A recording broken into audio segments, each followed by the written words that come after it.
Welcome back to Insights That Matters. I'm your host, and we've got a real treat today, a deep dive into the Indian chemical industry. Happy to be here. We're going to be talking all about Deepak Nitrite and their really ambitious plans in the world of advanced materials. They've made some big announcements lately, a major investment, a new partnership, things that could really change the game for the Indian economy. Yeah. This is big stuff. We're talking about an investment of INR 5,000 crores. Yeah, that's over 600 million US dollars. It's a huge commitment. Oh. So that right there tells you Deepak Nitrite is feeling pretty confident about India's future in manufacturing. Their big news is all about making polycarbonate resins right here in India. Now, for our listeners who might not be familiar with this specific corner of the chemical world, right, can you give us a quick rundown on what these resins are and why this is such a big deal? Sure. So think about things you use every day. Electronics, car parts, even some of those tough water bottles. Polycarbonate resins, they're a type of high-performance plastic. Yeah. They go into all of that stuff. They're strong, transparent, and they can handle heat. What's really interesting here is that right now, India imports all of its polycarbonate resin, every single bit of it. Deepak Nitrite wants to change that. So they're not just building a factory, they're looking to replace a whole import stream. That's a pretty big statement about self-reliance for India. Yeah. And when you think about how fast sectors like electronics, automobiles, even those EV battery boxes are growing, all of which use these resins, you're talking about a market that's just going to keep getting bigger. Exactly. And Deepak Nitrite is putting themselves in a position to really ride that wave of growth. But they're not doing it alone. They've partnered up with Trinseo, a global leader in this stuff. This partnership, it sounds like it goes deeper than just, a basic agreement. Oh, yeah. It's a multi-layered deal. So Deepak Nitrite gets a technology licensing agreement. That means they're getting Trinseo's expertise, their proprietary tech for making these resins. But here's what makes it even more interesting. They're also getting Trinseo's existing production assets in Germany, an entire factory that's going to be moved to India. Whoa. So they're getting the technology, the equipment, and the know-how to run it all. That's a fast track to becoming a major player. But what's in it for Trinseo? Why would they agree to help build up what could be a competitor? It's actually a pretty smart move on Trinseo's part. They're recognizing that a lot of the future growth in polycarbonates is going to be in emerging markets like India. This partnership lets them tap into that growth without having to make huge investments themselves. Plus, they get to keep those relationships with their existing clients who are also setting up shop in India. It's a win-win. This is what I love about doing these deep dives. You find these stories that really show you how global business is evolving. It's not just about Western companies setting up factories overseas anymore. It's about collaboration and really recognizing where the opportunities are. Absolutely. And it gets even more interesting when you look at Deepak Nitrite's overall strategy. They're already major producers of phenol and acetone chemicals that are used to make a whole bunch of products, including those polycarbonate resins. Yeah. Now they're moving downstream to make those products themselves. We're talking about vertical integration, right? Right. Okay, so for our listeners who maybe aren't business school grads, what does vertical integration actually mean in this case? And how does it help companies like Deepak Nitrite? Think of it this way. Imagine you're not just selling flour to bakeries. You decide to open your own bakery and sell bread to customers. That's kind of what Deepak Nitrite is doing. They're getting more control over the whole process from the basic chemicals to the final product. So it's about controlling more of that value chain, not just being the supplier of the raw materials. What are the big advantages of doing that? Well, it can be a really powerful strategy. It gives Deepak Nitrite more control over their costs, make sure they have a reliable supply of what they need, plus they can grab a bigger slice of the profits by making the finished product themselves. And it seems like it would make them more resilient to those, supply chain issues we see popping up all over the place. Absolutely. It makes them less dependent on outside suppliers, gives them more flexibility when things change. Smart. Especially when you consider their financial performance. Their recent earnings report shows they're in a great spot. No net debt, and these new projects are expected to give them a nice 2% to 4% boost to their EBITDA margin. They're putting their money where their mouth is, which is pretty impressive when you think about how the global economy is doing right now. And this polycarbonate project, it's just one piece of a much bigger picture. Deepak Nitrite has a massive INR 14,000 crore capital expenditure plan, almost 1.7 billion US dollars. Wow, they are not messing around. This isn't just about polycarbonates. They're investing in a whole bunch of other chemicals that most people probably never even heard of. But they're essential for so many industries. Yeah. I'm really curious to dive into that bigger picture. What are these other investments? How will they position Deepak Nitrite for the future? Well, we could spend a whole nother deep dive just talking about that plan. I'm game if you are. Let's unpack some of those other investments. So first up, they're planning to really scale up their phenol production. Now, phenol, that's kind of like the unsung hero of the chemical world, isn't it? Yeah, it's everywhere. It's in everything, from plastics and resins, which, as we've been discussing, Deepak Nitrite is now making themselves, to things like pharmaceuticals and even agricultural chemicals. It really is like the Swiss Army knife of chemicals. And by boosting their phenol production, they're not just supplying raw materials, they're setting themselves up to be a major player in all these downstream industries. Right. And that brings us to their investment in bisphenol A, or BPA. Ah, yes, BPA.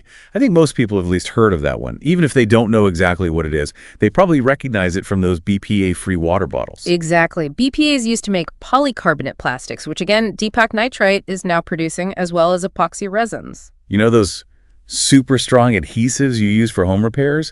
That's where BPA comes in. It all ties back in so nicely with their vertical integration strategy, making the raw materials the resins. And now they're making sure they have a steady supply of the building blocks for it all. Yep. And it's not just about meeting today's demand, it's about planning for what's next. Take their investment in methyl methacrylate, or MMA. MMA. Now that one sounds a bit more specialized. What's the story there? MMA is used to make acrylic plastics. You know, the ones known for their clarity and how tough they are? You find those in everything from signs and displays to car parts, even dental fillings. Okay, so we're talking some pretty high-value stuff. This isn't just about bulk chemicals. They're moving to these more specialized, higher-margin products. Right. And then you've got aniline, another one of those fundamental building blocks that goes into things like polyurethane foams, rubber chemicals, dyes, and pigments. So what we're seeing here is a very deliberate approach to growth, investing in a diverse portfolio of chemicals targeting a whole range of industries. And it's not just about the investments themselves. They're also putting a lot of resources into research and development. They're actually building a state-of-the-art R&D center that shows they're serious about innovation. It's about more than just keeping up. It's about being the leader, setting the pace. They want to be at the forefront of developing new and innovative chemical solutions. And they're doing all of this while still being financially smart. No net debt, strong cash flow, consistently profitable. It's pretty remarkable. It makes you wonder, what's their secret? What are they doing that's allowing them to achieve this level of success and set themselves up for even more growth? Yes, spill the beans. What's the magic formula? Well, I think there are a few key factors. First, they have a deep understanding of this industry, and they know where they want to go. They're not just chasing quick wins. They're making smart bets on areas with real long-term potential. It's like they have a crystal ball, or at least a really good strategy team. And second, they're incredibly efficient. They're laser-focused on operational excellence, keeping costs down, maintaining quality, making sure every part of their operation is running smoothly. Okay, so vision and efficiency. What else? Third, they're adaptable.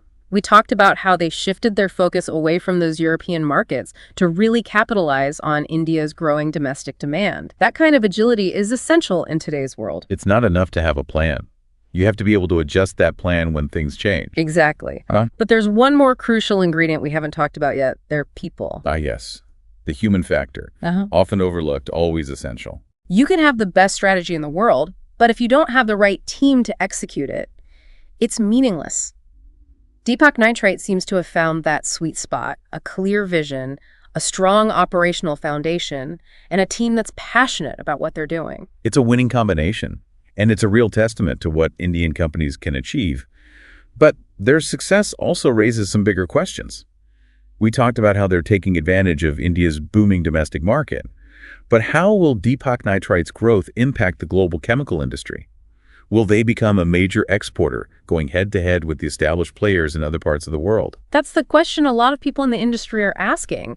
And their partnership with Trinseo suggests that they're not afraid to compete on that global stage. It's definitely a story worth watching. It feels like this is just the beginning for them. It does, doesn't it? It makes you wonder what's next for Deepak Nitrite. What's their next move? What is next for them? That's a great question. But before we get too far into the hypothetical, let's bring it back to our listener. You've given us this amazing overview of Deepak Nitrite's ambitious plans and their impressive track record. But what does all of this mean for someone who's not, knee-deep in the world of chemicals and finance? Why should they care about this story? I think this story really highlights the incredible transformation happening in India. It's not just about IT outsourcing anymore. Deepak Nitrite is a great example of how Indian companies are stepping up, becoming global leaders in these really complex industries, advanced materials manufacturing. It's a shift in the global economic landscape, and that has implications for everyone, whether you realize it or not. Right. And it's not just about economic power, it's about innovation. Mm-hmm. Deepak Nitrite isn't just copying what everyone else is doing. They're coming up with new technologies, new processes. Their partnership with Trinseo, where they're moving that factory from Germany to India, that says a lot. Yeah, it shows that the expertise and knowledge are flowing in new directions. It's not just a one-way street. Exactly. And that has ripple effects. It impacts jobs, the cost of goods, how competitive economies are around the world. Deepak Nitrite's story, it's like a little window into these much bigger trends. So even if you don't know the first thing about phenol or polycarbonate resin, this is a story about how the world is changing. And India is right there at the forefront of that change. It's also a good reminder that sometimes the most interesting stories aren't the ones you see on the front page. They're the ones happening behind the scenes in these industries that might not seem that exciting, but they're essential to how we live our lives. Deepak Nitrite. It's a story that's still unfolding. Yeah. What do you think their next chapter will look like? Well, if I had to guess, I wouldn't be surprised to see them move into even more specialized areas of the chemical industry. Maybe things like nanomaterials or bio-based chemicals. They have a knack for finding those growth areas and making smart moves. And they're doing it all with a focus on sustainability, investing in renewable energy, minimizing their environmental impact, creating a culture of responsibility within their company. That's a huge part of their success. Sustainability isn't just about doing good, it's about making sure your business can survive in the long run. And customers are demanding it more and more. It's inspiring to see a company like Deepak Nitrite proving that you can be profitable and responsible. They're setting a great example for the whole industry. Absolutely. Well, it's been a pleasure getting to unpack this story with you. I've enjoyed it. And to our listeners, we hope you enjoyed this deep dive into the world of Deepak Nitrite and what their story means for the future of the chemical industry. If you found this episode insightful, hit that like button, subscribe to the channel, and share it with your friends. We'll be back soon with more deep dives into the stories that matter. Until then, keep exploring, keep asking those questions.